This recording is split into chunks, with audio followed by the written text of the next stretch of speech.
Abra sua Bíblia no livro de Êxodo, capítulo 2.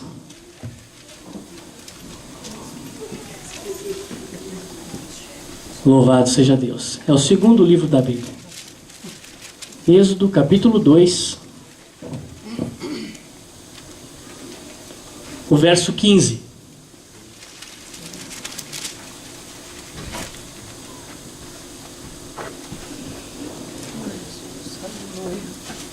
Todos encontraram? Diz assim a palavra do Senhor. Informado desse caso, procurou o Faraó matar a Moisés. Porém, Moisés fugiu da presença de Faraó e se deteve na terra de Midian e assentou-se junto a um poço. Senhor Jesus, queremos te louvar, te agradecer, Senhor, por tua palavra ministrada através dos cânticos, dos louvores e também por essa leitura bíblica. Esteja, Senhor, usando, Senhor, a tua palavra em nosso meio para falar conosco. Que não seja apenas conhecimento, que não seja apenas, Senhor, ciência humana, mas que seja o teu Espírito Santo, Senhor, me usando através dos meus lábios com tua palavra, Senhor, em nome de Jesus. Amém. Louvado seja Deus. Eu quero usar o tema dessa noite: resistir o diabo e ele fugirá de vós.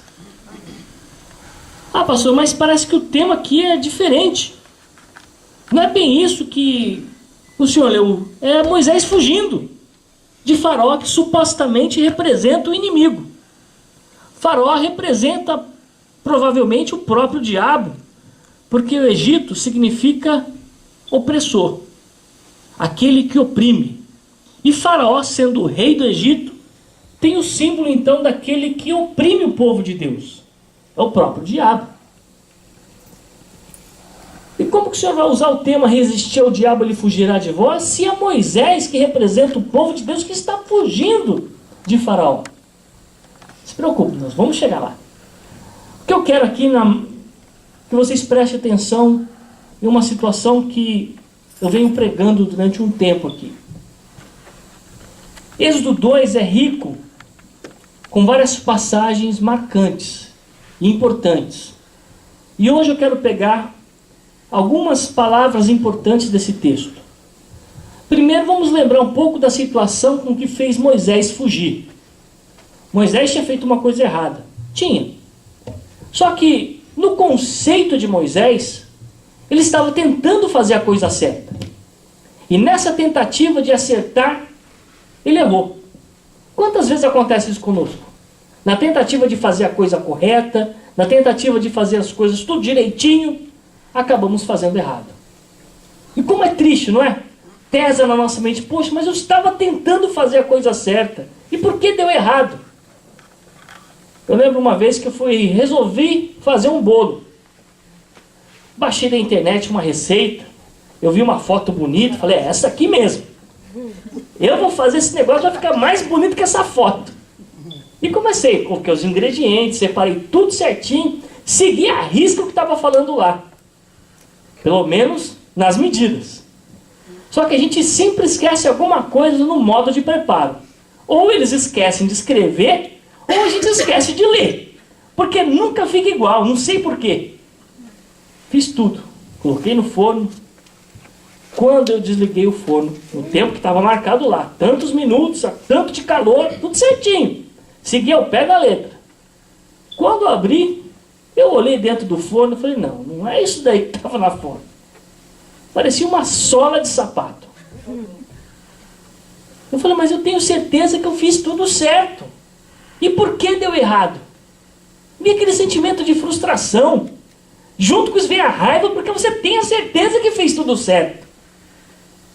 Colocando isso para a nossa vida prática e espiritual. Quantas vezes nós tentamos na nossa vida fazer tudo certinho? Tudo. Tentamos agir corretamente, tentamos trabalhar os nossos sentimentos também de maneira correta. De repente vem a raiva, vem o ódio, vem tanto sentimento, e você tenta administrar isso da melhor forma possível. Só que às vezes parece que mesmo tentando fazer tudo certinho como manda a Escritura, o resultado parece que é negativo. Parece que deu errado. Não funcionou. A receita parece que não deu certo para a sua vida. Mas Deus quer que você entenda que Ele, em todos os momentos, até esses que você acha que todo mundo te abandonou porque está dando errado, Ele continua do seu lado. Sabe por quê? Os erros nos ensinam a ajustar a nossa mira, para acertar de novo, para tentar de novo e assim alcançar o acerto. Moisés estava tentando acertar e acabou errando. Ele queria a coisa totalmente justa. Ele era legalista. Ele queria tudo certo, que as pessoas caminhassem de forma correta, que todas as coisas acontecessem de forma correta. Afinal de contas, ele era um recém-formado lá no Egito, com as leis da ciência, com a própria lei do Egito. Então ele queria que tudo fosse dentro da justiça e caminhasse segundo a lei. Porém, ele esqueceu talvez de algum detalhe. E esses detalhes que são os nossos problemas. Ah, pastor, isso é só um detalhe, por que eu vou me preocupar com isso? Mas, em geral, nós pecamos nos pequenos detalhes. Vamos tentar entender o que acontece aqui. O tema diz que este, porém, fugiu da presença de Faraó.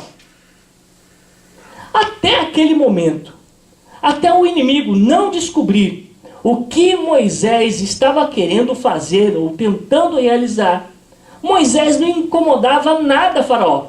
Pelo contrário, Moisés morava dentro do palácio. Foi criado como um príncipe. Teve a educação de um príncipe. Porém, esse Faraó não se incomodou nunca com a presença de Moisés. Moisés ali era como se fosse um deles. Entretanto, quando Moisés deixa de pensar como todos pensam, quando Moisés passa a pensar de maneira diferente do que o Egito pensava, quando Moisés passa a mudar o seu modo de vida, aí começa a incomodar o inimigo.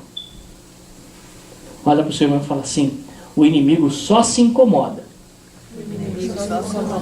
quando você muda o seu modo de ser. Não é fácil, gente. Sabe por quê? Enquanto nós caminhamos passivo, tudo está bom, tudo está certo, não é assim mesmo, eu estou acomodado com a situação, o inimigo não se incomoda conosco, não. A partir do momento que eu quero acertar, que eu vou caminhar pelo alvo, eu quero buscar a Deus, eu quero seguir o meu propósito com Deus, aí parece que tudo começa a vir contra nós. Mas é importante nós lembrarmos um verso que o apóstolo Paulo escreveu: se Deus é por nós, quem será contra nós? Quem vai ser contra nós? Porque se Deus está comigo, se eu estou com Ele, o inimigo vai se levantar assim porque ele não quer que você esteja com ele, e muito menos que ele esteja com você. Ele vai fazer de tudo para fazer essa separação. E o que separa nós de Deus? O pecado. E é exatamente essa arma que o inimigo vai utilizar para tentar separar você desse amor de Deus.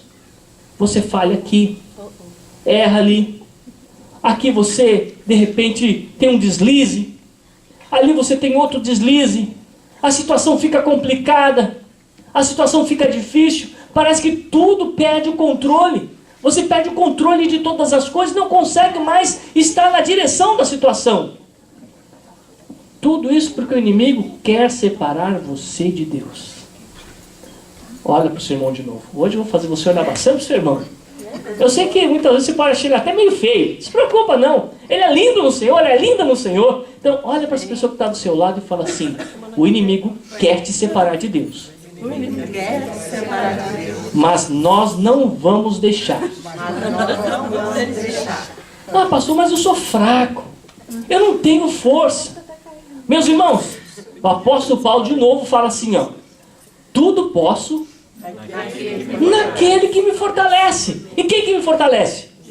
O Senhor. Ele é a nossa força. Ele é o nosso refúgio, como diz o salmista. Ele é o socorro bem presente na hora da dificuldade. Você está passando por dificuldade, está passando por problema? Não se preocupe. É Ele quem está do seu lado. É Ele que vai sustentar você. Se possível for, Ele pega você no colo e fala: não se preocupe. É eu que estou no controle de todas as coisas. Eu estou falando isso porque Deus está querendo falar algo para você. O inimigo, ele está tentando de tudo para fazer você fugir, se esconder. Dentro da psicologia existe um tema chamado fuga. Sabe o que é uma fuga emocional?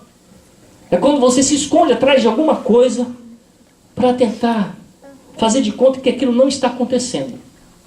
Você passa uma dificuldade, então você sai rindo. Tudo bem, a gente pode até rir. Só que muitas vezes a gente ri até demais para disfarçar a tristeza que está dentro de nós. É uma fuga.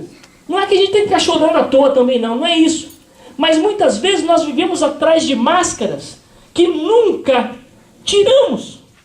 Nunca mostramos para Deus a nossa realidade interior para que Deus nos sare. E Deus quer sarar as feridas do seu coração. Amém. Você está entendendo o que Deus está falando com você? Amém.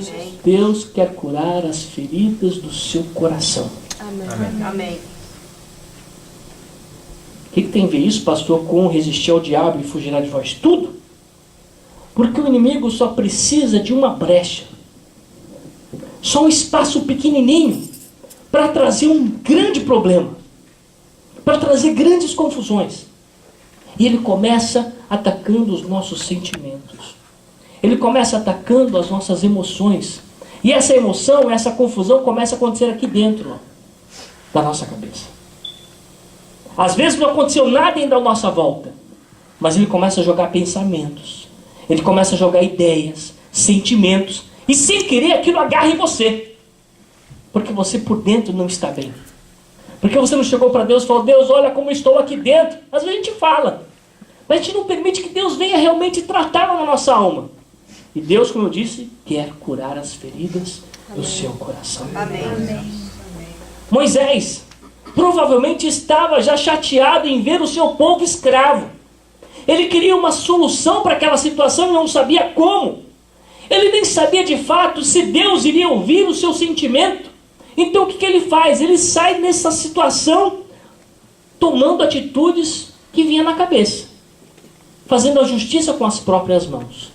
E todas as vezes que o ser humano tenta resolver do seu jeito, a sua maneira, da sua forma, ele acaba fazendo coisa errada.